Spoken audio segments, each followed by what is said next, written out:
All right, Shalom. Check the feed real quick.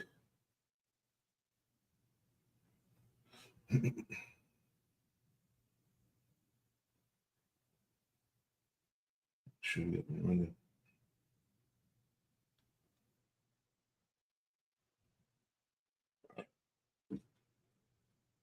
We should be good.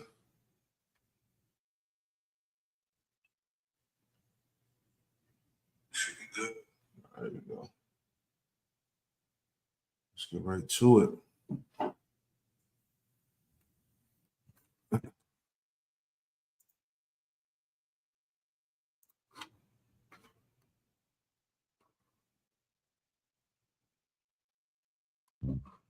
Unlimited access to WSJ News.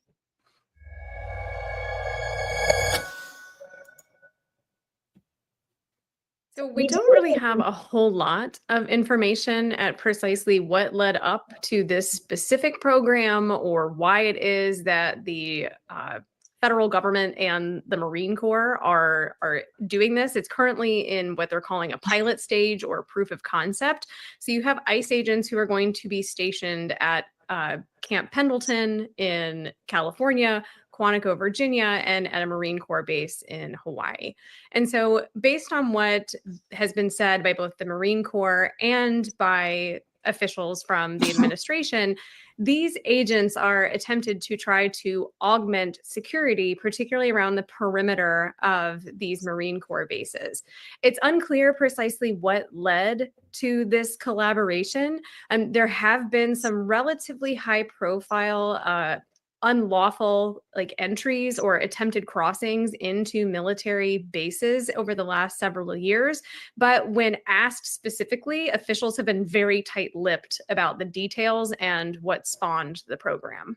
In terms of high-profile events, you had last year a very high-profile event. Jordanian men in a truck did not heed the instruction of Marines when they were trying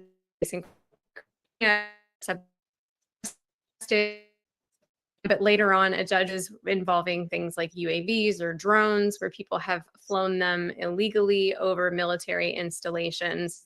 And then the Wall Street Journal reported in 2023 that approximately 100 Chinese nationals have in some way breached or attempted to breach military installations, but it's unclear where that data was coming from.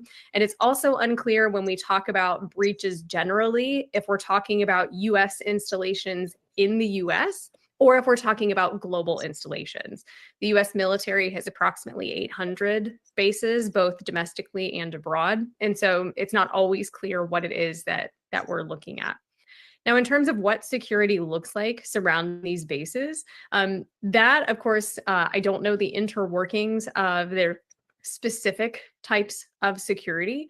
But of course, you're going to have intensive monitoring. Most of our military bases, if not all of them, are going to have really well monitored perimeters, whether that is personnel, whether that is cameras, various combinations of electric and personal security. It's not as though people can just waltz in to a military base, and anyone who has ever attempted either by permission or otherwise to go onto a military base is likely keenly aware of the protocols necessary to get into a base. I will say that I am confused. I'm curious to be a fly on the wall specifically for the Marine Corps, because on the one hand, you have these larger discussions about the collaboration between ICE and the Marine Corps as this ongoing idea or this ongoing illustration of cooperation between the Marine Corps and other federal agencies. But one of the other things that I think this presents as well is it gives kind of an odd impression that the Marine Corps is not handling its own security sufficiently, which, having known quite a few Marines in my time, I can't imagine that they would find that to be a particularly flattering interpretation.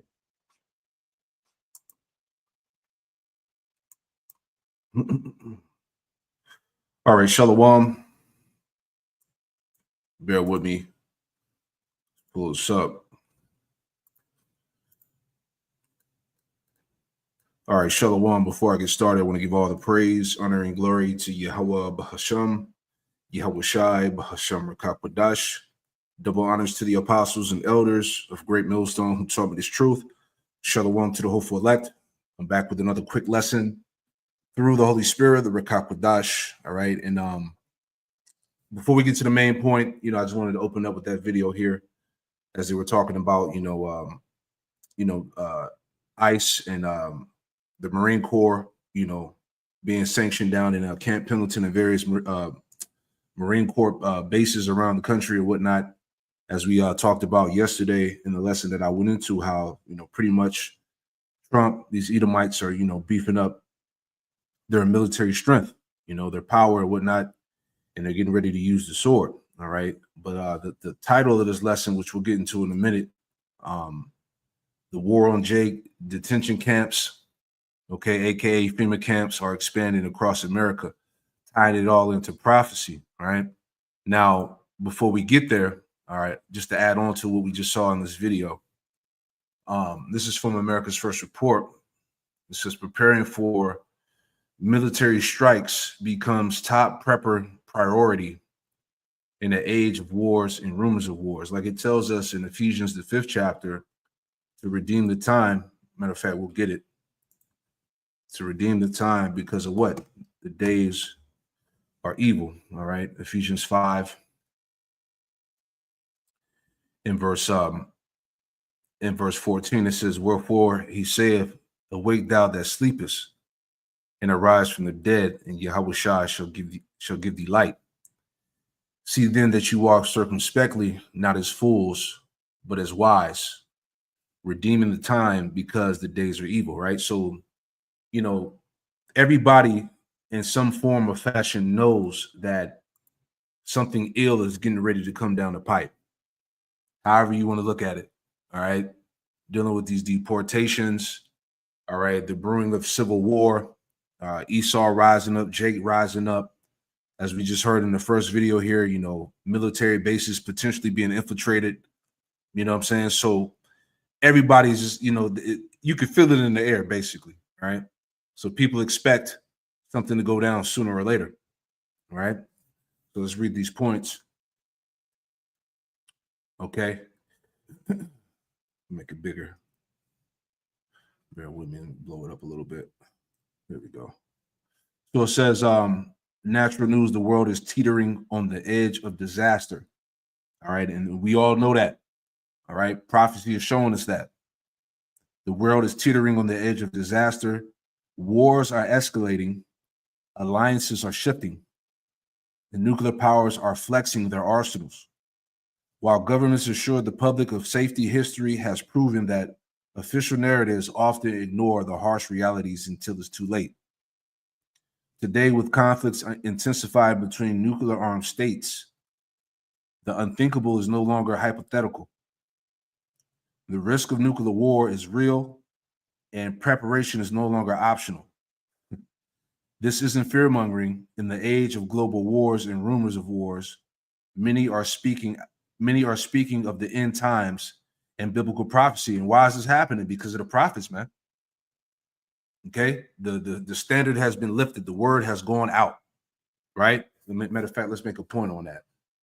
Okay, I believe it's Psalm 60 and was it 60 and 4? Let me pull it up real quick. I want to say Psalm 60 and 4. All right, here we go. Psalm 60 and verse 4 says, thou hast given a banner to them that fear thee. All right, the banner going back to the standard, the truth. All right, it says, thou hast given a banner to them that fear thee, that it may be displayed because of the truth. Salah. Verse 5, that thy beloved may be delivered. Who's the beloved? The elect. Save with thy right hand and hear me. That right hand represents Yahweh Shai. So again, the point, this is happening because the Lord has raised up the true prophets in these last days to declare the truth, to declare prophecy, the end times, the judgments, the things that are getting ready to happen. Okay, the vision. Okay, this vision is being made plain upon tables. Habakkuk, the 2nd chapter, right? So it says, this is in fear mongering in the age in the age of global wars and rumors of wars, many are speaking of end times and biblical prophecies. As the religious carry out their doomsday plans in their heads, there is wisdom in preparing for the worst case scenario and not worrying about things you cannot control. All right. And how we doomsday is through the faith of Yahweh Shemel Washad, man. All right. Scripture said that he's going to provide, you know. All we got to do is continue to rely on him.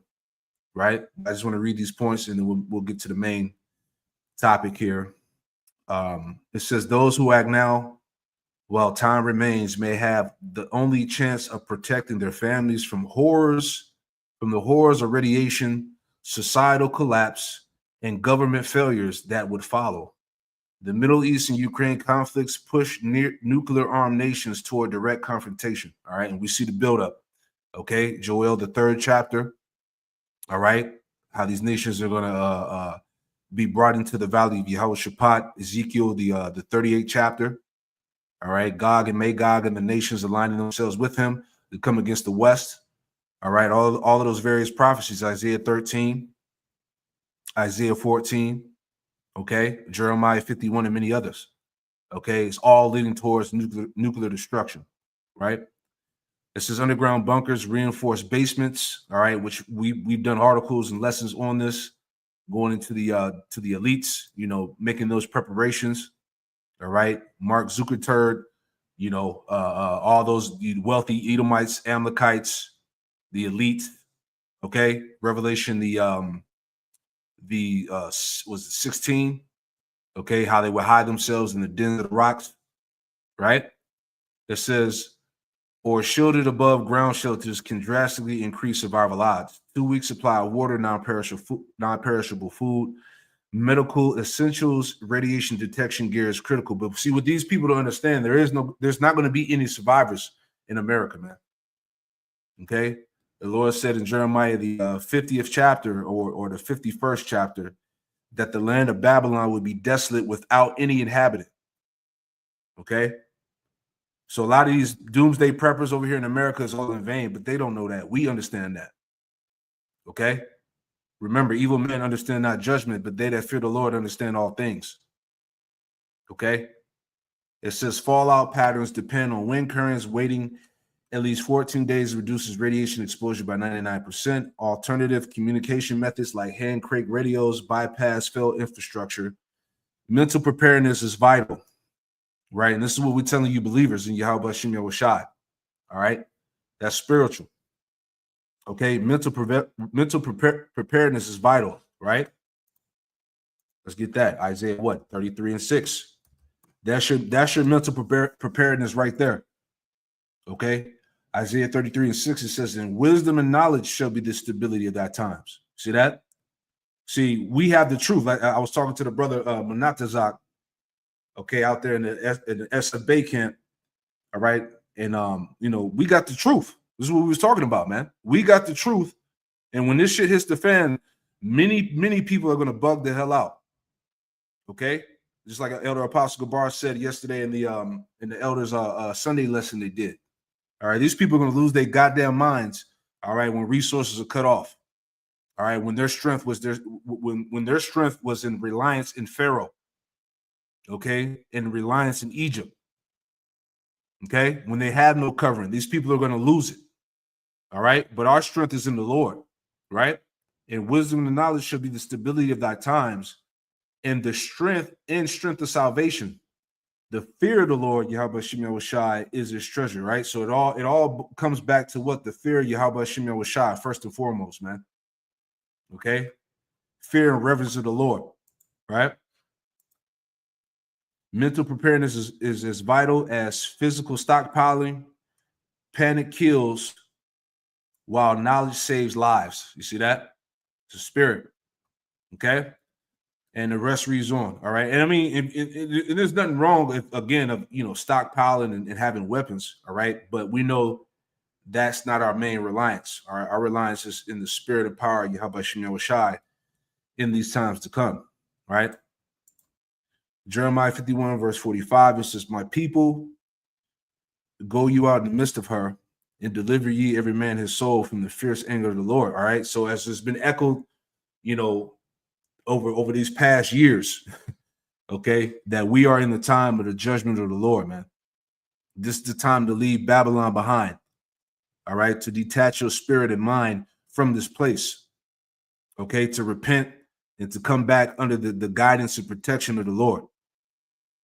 It says, verse 46, and unless your heart faint and you fear for the rumor that should be heard in the land, a rumor shall both come 1 year, and after that another year shall come a rumor, and violence in the land, ruler against ruler, right? And we're getting ready to see that on a high level right now, man, as well.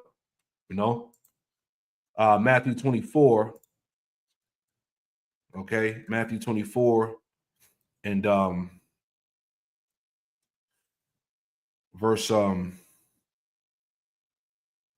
7 or 6. Matthew 24, verse 6, it says, and ye shall hear of wars and rumors of wars. See that ye be not troubled, for all these things must come to pass, but the end is not yet. For nation shall rise against nation, and kingdom against kingdom, and there should be famines and pestilences and earthquakes in diverse places, right? And there's a lot of shit going on, man.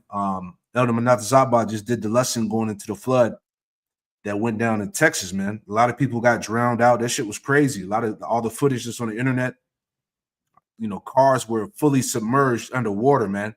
Houses were floating away, man. Okay, and it's not just in Texas. Other places got hit too, but a lot of judgment is going out, man. All right. There should be famines and pestilence and earthquakes in diverse places. All these are the beginning of sorrows. There you have it, man. So this is what people see and are starting to realize and acknowledge. All right. But getting into the main point here. All right. Again, the war on Jake and the detention camps are expanding across America. These FEMA camps. All right. Let's pull this up. Bear with me. All right, here we go. So it's came out today, July 7th. It says dozens of new migrant detention centers spawn as Trump administration's deportation agenda marches on. All right. So this guy Trump has been on a rampage, as you've seen. Okay. Alligator, Alcatraz. He's trying to build a shark prison surrounded by sharks. He's trying to do one with bears. Okay. This man is going all the way there. All right. But the point again is they're expanding these FEMA camps, man, because that's what these are. Okay. AKA detention centers, right? It says, and reading on here, it says, let's make that bigger. All right. So it says that the Trump administration is expanding migrant detention centers across the country as it seeks to bolster the resources needed to carry out its massive deportation agenda. Through various agreements with local jails and private contractors, the Trump administration has been able to dramatically expand migrant detention capacity across the U.S. According to government figures analyzed by Bloomberg, altogether around 60 additional federal, state, and local jails and prisons have started holding newly apprehended migrants facing removal since President Donald Trump re-entered office in January, right? So as you see, because through the spirit, for me at least, me doing my lessons, it's been like fucking ICE week. All these news, all these articles, what this devil is doing, It says the newly established detention centers. Let's go down. It says the newly established detention centers include 5 operated by the Federal Bureau of Prisons. It says 4 run by private contractors such as GEO Group, the Core Civic, and 2 sites at Guantanamo Bay, according to Bloomberg. Based on daily average population data, these facilities held an estimated 5,600 individuals between May 27th and June 9th. Adequate detention space is crucial for the Trump administration as it pursues the wide-scale apprehensions and deportations of illegal migrants, right? So as you see, wide-scale apprehensions, right? They're going to go around snatching up thousands upon thousands of Jakes, man. Okay? It says, because this is who this is for, all right? It says very soon, this facility will house some of the most menacing migrants, some of the most vicious people on the planet. Trump said early in July during a press conference for the opening of Alligator Alcatraz, a state-run migrant detention center in southern Florida built to hold thousands of migrant detainees, right? And the rest reads on. Now I want to play a video, all right? Because we already spoke about this. So real quick, let's grab some scriptures here. All right. Because here it is, right? All of this stuff is going on. And like it says, all these things are going on, roughly paraphrasing, but Jake is not going to be mindful of the scourges. All right. There's a reason why these things are happening, right? And I want to make a point on that. All right. This is Jeremiah chapter 4.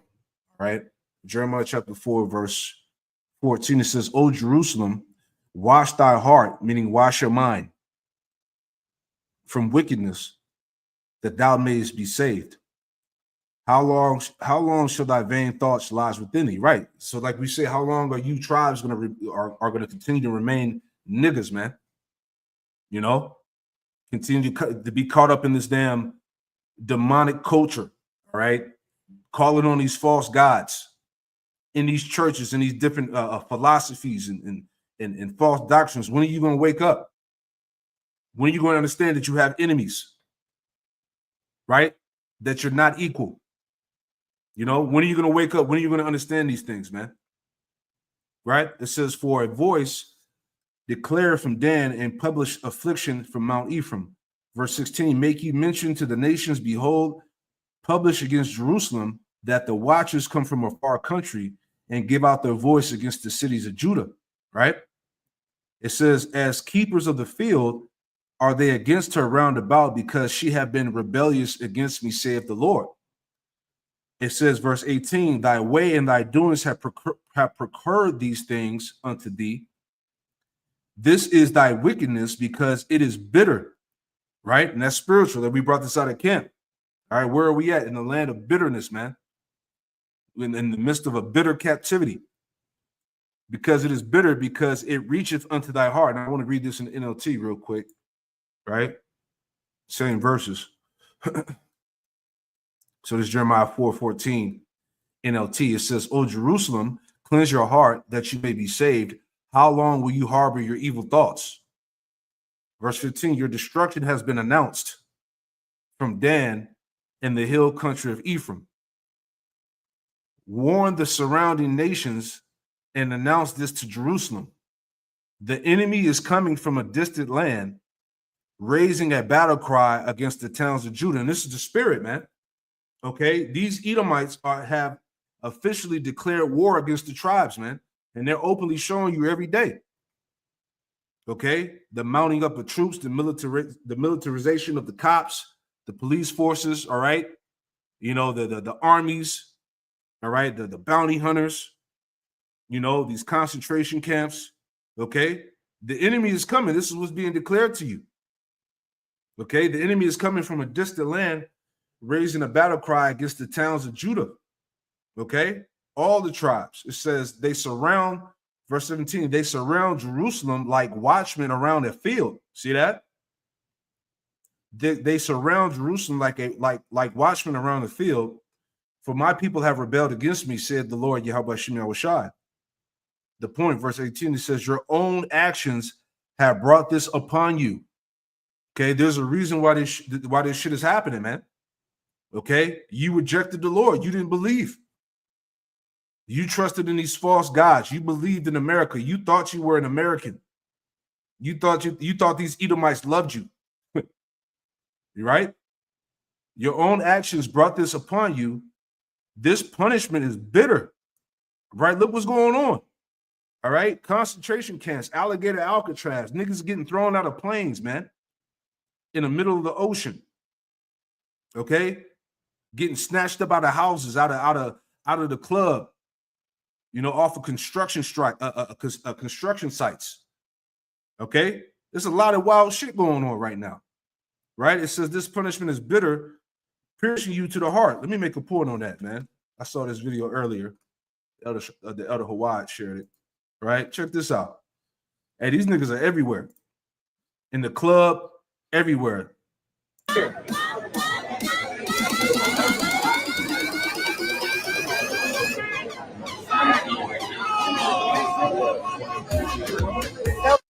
It said Ice. It says Ice took the DJ before the party started, man. Hey, they not playing, man.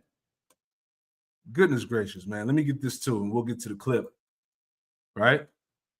But Jake is not mindful of the scourges, man. As I was talking to the elder brothers about, you know, all this is going on. War is declared against Jake, and our people are clueless, man. Right? This is Second Ezra, excuse me, Second Ezra 16. And let me get it. Hold on. Give me 1 second. Second Ezra 16 and 20. All right. Matter of fact, we'll just read down to the point. All right. So Second Ezra 16, 17, it says, woe is me, who will deliver me in those days, the beginning of sorrows and great mournings, the beginning of famine and great death, the beginning of wars, and the power shall stand in fear, the beginning of evils. What shall I do when these evils shall come? Verse 19, behold, famine and plague, tribulation and anguish are sent as scourges for amendment. Okay, these are the penalties, man. Okay, the point. Verse 20, it says, but for all these things, they should not turn from their wickedness, nor be always mindful of the scourges. So all of this shit is going on right in front of Jake. And Jake is not even considering. Jake is not repenting. Jake is not seeking out the Lord. All right. Our people are just continue to remain in their own wickedness, man. And this is why, again, these things are being brought upon our people. Okay. And in drastic measures. All right. Here's another point before we get to the video. Right. Just adding on these camps that are being spread out, that are being built up daily. Yahoo News. Trump creates dozens of new ICE facilities as immigration war expands. This is a war, as I said. This is the war on Jake. Okay? And these Edomites are with it as we went through this yesterday. Okay? The polls and all of that. Majority of these Edomites approve what Trump is doing. Okay? And this is how you know that eventually some type of war, civil war, is going to break loose, right? Let's get into this video real quick. All right. As I always say, it's going down. Okay. Bombshell immigrants tortured at MAGA concentration camp. So I remember all the way back in 2017, I covered a story that I thought was a huge deal, but it wasn't getting talked about much. This is the story right here. So it's in The Guardian. Trump's impending executive order heralds dangerous return to torture, official warns. So in other words, Trump signed a pro-torture executive order. And this, of course, came on the heels of George W. Bush and Dick Cheney. They had Guantanamo Bay. They had Abu Ghraib. They took away people's rights. They ended up torturing what ended up being completely innocent people. This was a massive scandal. We had the pictures coming out of Abu Ghraib with U.S. service members sort of laughing while torturing innocent people. And it was viewed as like a disgusting stain on this country. And the world was absolutely outraged. And it was the beginning of the end of the downfall of even just the perception that we give a shit about international law and human rights and things of that nature. And remember, that's the story we tell ourselves. We suck ourselves off about how, oh, we care about international law and human rights, and that's why we are the world's policemen, and we mean well, and we try our best. And that was the story. But it became clear at the time that's not true. Then Obama gets in there and he says, we look forward, we don't look backwards. So in other words, I'm not going to prosecute the war criminals and the torturers. I'm not going to prosecute the assholes on Wall Street who committed fraud, and which led to millions of people losing their homes. We're not going to do it. And at that moment, what everybody realized, every astute political observer realized is, okay, well, now you just opened up the door to say torture is just a matter of opinion. It's no longer the law. It's no longer enforced. If the government decides to torture, there are no consequences for it. So Trump gets in there and he signs a pro-torture executive order. And I was hair on fire at the time about it. And guess what? Now we have more information that indeed torture is occurring. Get this in NBC News. Kilmar Abrego Garcia suffered psychological and physical torture in El Salvador prison, attorneys say.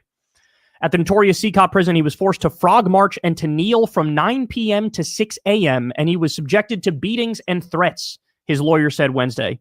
Kilmar Abrego Garcia was stripped naked, had his head shaved, was beaten, forced to kneel for hours overnight, and lost over 30 pounds during his time at the notorious CCOT prison in El Salvador. Yeah, we told you. See? We told you off camera, hey, these Edomites was going to have a fucking way with Jake, man. Right? But are you surprised? Right? Because I brought this out last year, and he said this. Just to remind you again, Trump's plan for a second term reportedly includes firing squads, hangings, and group executions, man. And now he's talking about live streaming deaths, you know, the inmates and shit like that, man. All right, so hey, this shit is happening. Okay, let's go back. You thought this was a game.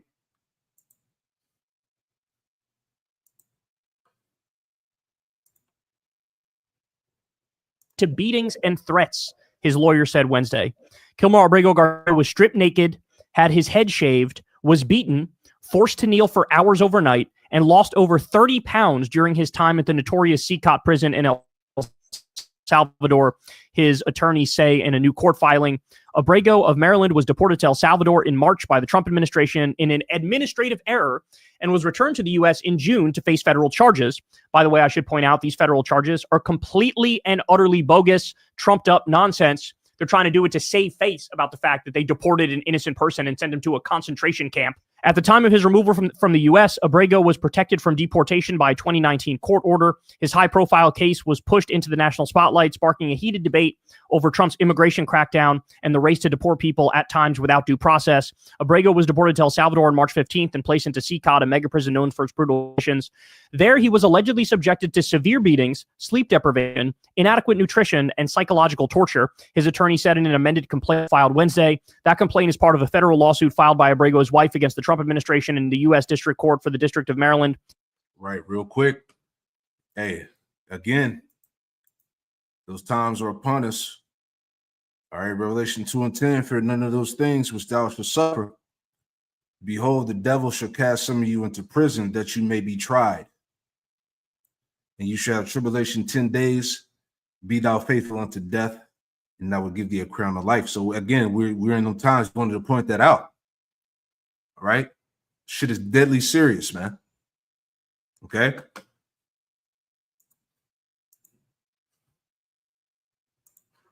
The complaint states that upon arrival at CCOT, Abrego was forced to strip, issued prison clothing, kicked in the legs with boots, and struck on his head and arms to change faster. His head was also allegedly shaved, and he was frog marched to a cell while being hit with wooden batons. The following day, he had visible bruises and lumps all over his body. In that cell, he and 20 other Salvadorians were forced to kneel from approximately 9 p.m. to 6 a.m., with guards striking anyone who fell from exhaustion. During that time, Abrego... Hey, this is that cruel Lord, man. Kneeling from 9 a.m. to what did he say, 6 a.m., 6 p.m.? Damn. Was denied bathroom access and soiled himself, according to the complaint. The inmates were confined to metal bunks with no mattresses in overcrowded cells with windows and bright lights that stayed on 24 hours a day. While there, prisoners repeatedly told Abrego that they would transfer him to cells containing gang members who they assured him would tear him apart. The attorney said Abrego observed prisoners violently harm each other without staff intervention. Quote, screams from nearby cells would similarly ring out throughout the night without any response from prison guards or personnel. In his first 2 weeks, he lost 31 pounds. On April 9th, the complaint says Abrego and 4 others were transferred to a different module in CCOT, but the next day he was transferred alone to the Centro Industrial Prison Facility in Santa Ana, El Salvador. Throughout his time in El Salvador, his lawyer said Abrego was denied any communications with his family and access to counsel until Senator Chris Van Hollen visited him on April 17th. Shout out to Chris Van Hollen, man. This was one of those stories that blew up and the media talked about it endlessly. The media did a great job discussing it. And then you had Democratic politicians actually step up and do some shit. This wasn't just performative. This was real. To go to El Salvador and demand to see this guy is real shit. The Supreme Court ruled in April that his removal was illegal and determined that a judge's order for the administration to facilitate his return was proper. Abrego was ultimately returned to the U.S. on June 6 following a contentious back and forth with the court and the Trump administration that raised concerns about the defiance of the judicial branch. By the way, understand something. What made Trump cave on this? It was the relentless pressure, the relentless coverage from the media, the fact that Democratic politicians kept going down there. This stayed in the news. It was top of mind. People kept talking about it. They kept saying, look how fascist Trump is. Look how insane he is. Look how authoritarian he is. Look how he's destroying this person's life. Look, this guy was totally innocent. And because of that relentless pressure, that's why he was brought back to the country. They still tried to save face by mucking up these bullshit charges, but he's back in the country. And the reality is he's probably going to win those cases anyway. And so he'll be free to go. But like, again, this goes to show you the theory has been proven. When the liberals and leftists and anybody of good conscience who's anti-Trump stands up and speaks out about the horrors of this regime and doesn't stop and does a full court press and goes on the offense and is relentless, that's how you get change. It's not by holding hands with MAGA and singing Kumbaya and pretending that there's more agreement than there actually is. That's a super, super important point. The government has repeatedly accused the 29-year-old of being involved with the gang MS-13, claims Abrego's family and attorneys have denied. His attorney says Abrego, who is from El Salvador, left the country when he was around 16 years old to flee gang violence.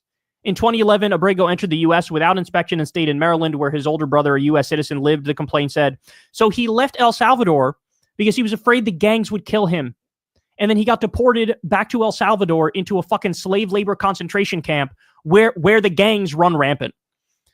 In the Wednesday filing, attorneys for Abrego family asked Judge Paul Azinis to rule that over the course of this entire ordeal, from the time he was picked up in that Maryland parking lot to when he was returned to the U.S., the government violated laws and his Fifth Amendment right to due process. They also want Abrego returned to Maryland and separately want a habeas corpus hearing held in Maryland. When Abrego returned last month, the Justice Department said he would face human smuggling charges in Tennessee. He is accused of transporting people not legally in the U.S. within the country. He allegedly participated in a conspiracy over 9 years to move people from Texas deeper into the country, including members of MS-13. Yeah, exactly. The gang he was fleeing from because he was afraid they would kill him. He actually ended up working for them the entire time.